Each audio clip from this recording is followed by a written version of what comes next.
Welcome to Quays News, I'm Amethyst Oates. And I'm Jamie Mackin. It's 3:15 PM and here's what's coming up on the programme today. Our reporter Bella Francis has been speaking to university students struggling with accommodation prices. Storms Aisha and Jocelyn have been having large impacts on travelling in Greater Manchester. With Veganuary coming to an end, Sydney Shore takes part in creating some homemade vegan food, plus we hear the thoughts of a small business owner.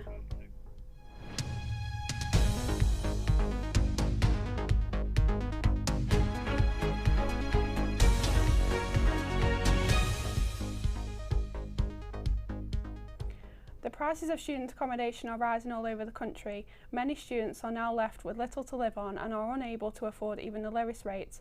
Our reporter Bella Francis went to see how these rent increases are affecting students and what people are asking the government to do. The UK is currently facing a cost of living crisis. One group that is especially affected is students. The price of student flats is increasing extortionately, with many now uncertain about their future living arrangements. This issue is especially impacting students in Salford, an area which, since 2002, has seen the second largest average property price increase in the UK at almost 300%. I've got a part-time job purely because student loan just doesn't cover... It covers basics, but it doesn't cover the social life that comes with uni. It's really tough.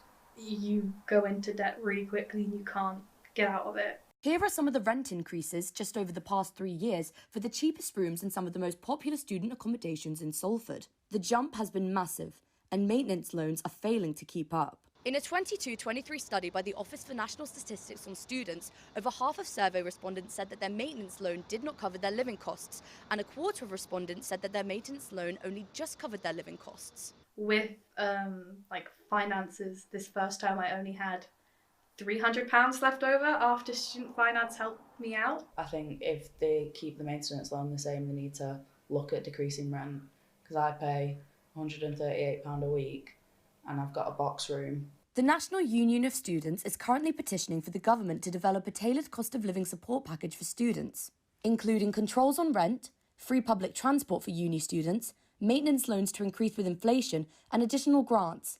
So far, they have over 27,000 signatures. Whether these issues will resolve or subside when the cost of living crisis loosens its grip on the nation is yet to be seen.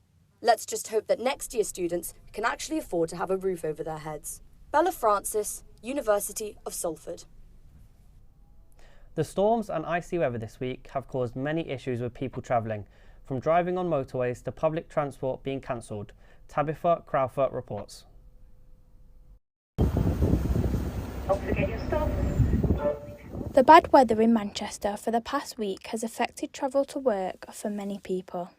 Storm Aisha and Jocelyn have created problems for everyone travelling, including car drivers and Met passengers. Clive Clifford is a Metrolink driver in Manchester and has experienced a huge amount of issues this week with the weather. Frozen lines caused the power to close on the trams. We had trams breaking down all around the network for the whole week, during the night, during the day. And this continued with passengers in service and caused disruption for passengers trying to get to and from work and home. And as an impact, with the trams running late, they got busier and more full, and that obviously caused the chaos for people trying to get to work, not being able to get on the tram, get off the tram. The weather was not only icy, but very windy too, causing collisions and traffic jams for drivers, especially on the motorways. Mr James also had struggles travelling in the storm this week. Oh, the ice was horrendous, and that wasn't bad enough. The storm was horrendous too. I was on the way home yesterday on the M60, and there was a massive crash due to the storm, and I had sat in traffic for about 4 hours. Tabitha Crowther, Quays News. Now we all get ready to book our holidays once again this summer. Manchester Airport has this week announced it has missed the deadline for new high-tech scanning equipment, which means the 100ml liquid hand luggage rule would be scrapped. Our reporter Max Hayes went to Manchester Airport with the latest on the situation. Now the weather here at Manchester Airport today might feel like summer is a long time away, but The preparation starts now for another busy period of summer travel. Manchester Airport being the third busiest here in the UK. Passenger numbers of over 29 million passing through the door every single year. And one rule we're all too familiar with going on holiday, the 100 millilitre liquid rule, a rule that's been in place since 2006 after a post-terrorist threat.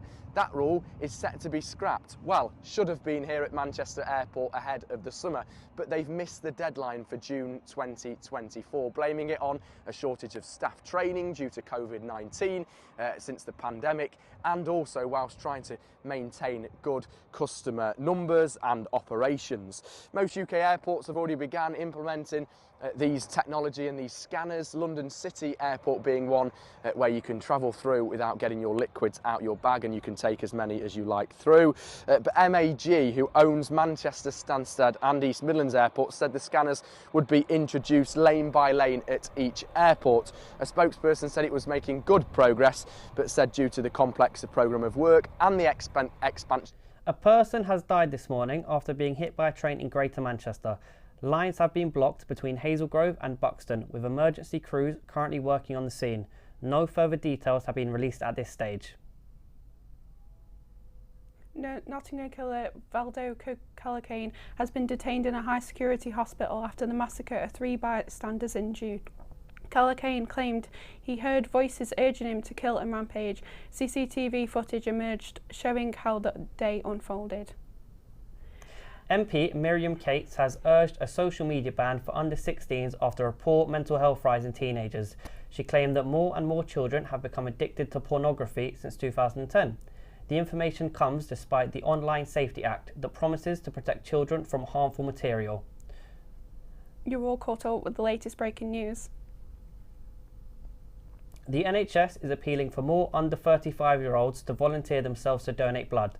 Our reporter Daniel Mercer sent us this report from outside Salford Royal.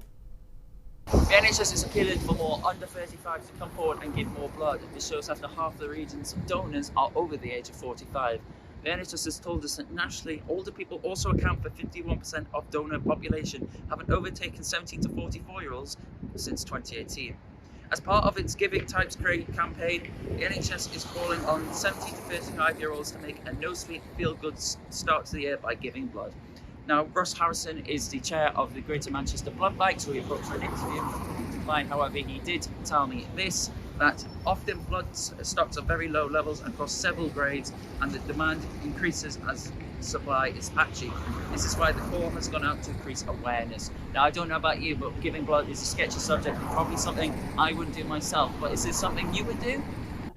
Are you involved in Veganuary? It's a type of year where people gather together to challenge themselves to the vegan lifestyle, but this challenge is steering away from people from veganism.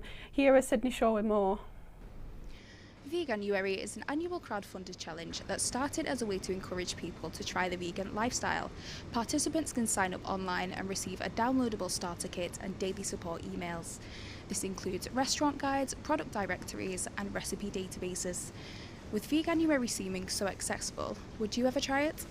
Not again. I have been before and I just don't think I could do it again. I wouldn't personally, but I understand why, because of the ethics and stuff.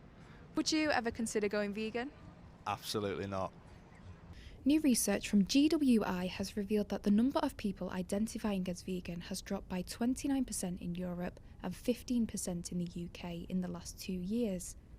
A study conducted by Cara McInnes, who attended Acadia University, and Gordon Hodson, who attended Brock University, featured in the Guardian newspaper, stating that vegans and vegetarians in Western society experience just as much discrimination and bias as other minorities. To most meat eaters, a plant-based lifestyle can be seen as restrictive, time-consuming and tasteless. So to see if these accusations were true, I decided to delve deeper into the vegan lifestyle and cook a vegan meal myself. So I've made a whole wheat and mushroom dish here with some seasoning, and I'm just about to give it a try.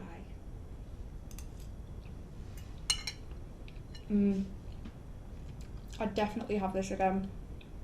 I figured I would get further insight by talking to local vegan business owner Lucy Andrews to see what else could be leading to the majority of people to view veganism in a negative light.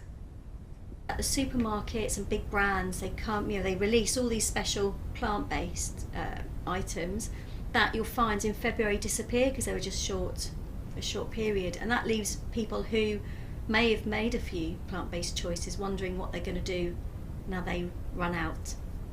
People's stomach microbiome aren't ready just to switch from meat to going everyday pulses, and often people become a bit windy, and that can put people off. So in the long term, they think, oh, this is what it's about, I can't do this. Although veganism is promoted in a positive way to save the planet and animals, it seems Veganuary may not be the best way to start your vegan journey. Sydney Shaw, Quays News. Popular Salford brewery, Seven Brothers, has announced it is temporarily closing one of its sites in Liverpool. Elliot Royce is currently live outside their Media City pub to tell us more. Well, I'm here at the Seven Brothers bar here in Media City, just a short walk away from the Wies-based brewery, famous for their pale ales and craft beers. But today, Amethyst and James, some bad news about the Liverpool beer house.